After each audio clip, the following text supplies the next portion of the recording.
அலைக்கும். இன்னைக்கு நம்ம ஹாஜரா கிரியேஷன்ல பண்ண போறது கத்திரிக்காய் பச்சடி. இந்த பச்சடி நெய் சோறு பிரியாணிக்கெல்லாம் சூப்பரா இருக்கும். வாங்க எப்படி பண்றதுன்னு பார்க்கலாம்.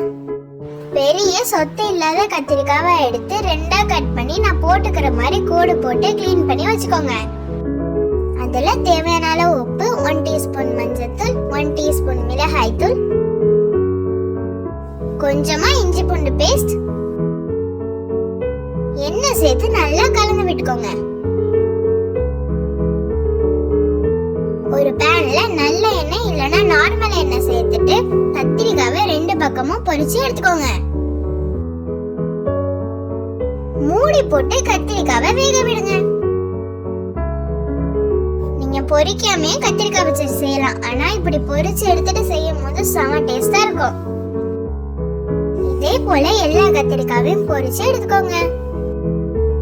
அதே பேன்லயே 1/2 டீஸ்பூன் கடுகு, 1/2 டீஸ்பூன் வெந்தயம், 1/2 டீஸ்பூன் மிளகு, 2 டேபிள்ஸ்பூன் நல்லெண்ணெய் சேர்த்து வதக்குங்க. கைப்பிடி கருவேப்பிலை, 3 காஞ்ச மிளகாவை குட்டி குட்டியா கட் பண்ணி சேர்த்து வதக்குங்க. அதுல ஒரு வெங்காயம், 10 நாட்டு வெங்காயம், 10 பல் பூண்டு சேர்த்து வதக்குங்க.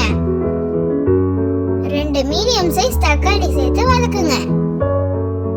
அதுல 1 டீஸ்பூன் மிளகாய் தூள், 1 டீஸ்பூன் மல்லித்தூள் மட்டும் சேர்த்து நல்லா வதக்கி விட்டு மூடி போட்டு 5 மினிட்ஸ் வேக விடுங்க. பெரிய நெல்லிக்காய் அளவு புளிய தண்ணில கரைச்சு புளி தண்ணி இதுல சேர்த்துக்கோங்க.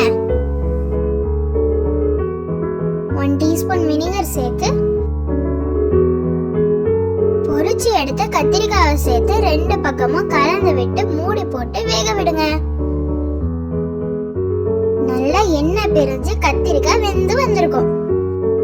உப்பு வரப்புலாம் கரெக்டா இருக்கான்னு செக் பண்ணிக்கோங்க. உப்பு பத்தலைன்னா சேர்த்துக்கோங்க.